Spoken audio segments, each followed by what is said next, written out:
The case that has gone down in history as the Tervova incident is the hunt for Janissary vampires, or Janissary witches, conducted in 1833 in Tervova, a Turkish town in the Balkans.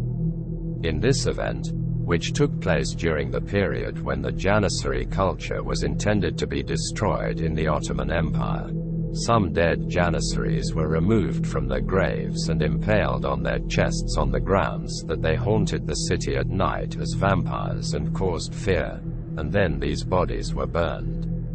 The 69th edition of the calendar I Vakayi, the first Ottoman official newspaper sent to the government center by Ahmet Sukru Efendi, the Cadi of Terkova. The article published in the issue clearly summarizes the event. There are witches in Tivarova.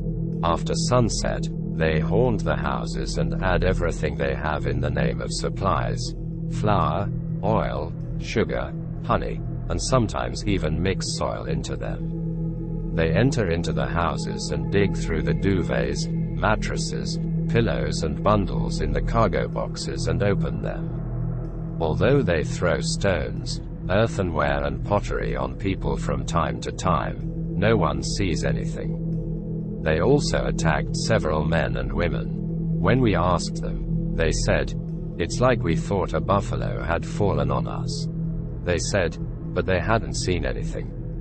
For this reason, many residents of the neighborhood had to move their homes to other places.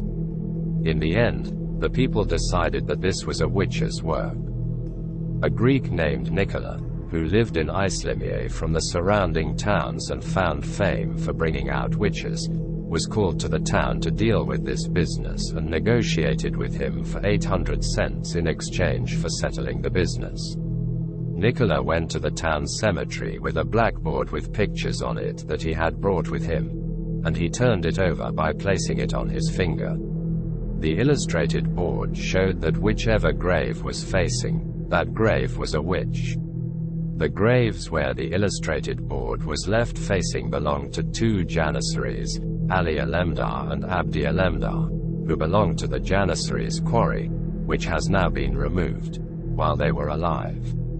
When we opened the graves of these, the sight we encountered was terrible. We found the bodies of both of them half-grown, their hair and fingernails 3 and 4 times longer. The whole crowd waiting for the graves to be opened saw this sight. These two tyrants died with their deaths by not falling into the hands of the executioner due to their advanced age, somehow, when the Janissary January was abolished. As a continuation of their bullying of their health, now their evil spirits were beginning to disturb the poor townspeople. According to Nicola the witch, in order for them to be eliminated forever, a tree stake had to be stuck in their bellies and their hearts had to be scalded by throwing them into boiling water. As we were told, they stuck a tree in the bellies of the dead we pulled out of their graves, ripped out their hearts even from their places, threw them into boiling water and scalded them. But when none of them made a profit, Nicholas said that this time the bodies should be cremated. Sharan was allowed and the bodies were burned immediately on the spot. Fortunately, our town has been saved from the scourge of witches.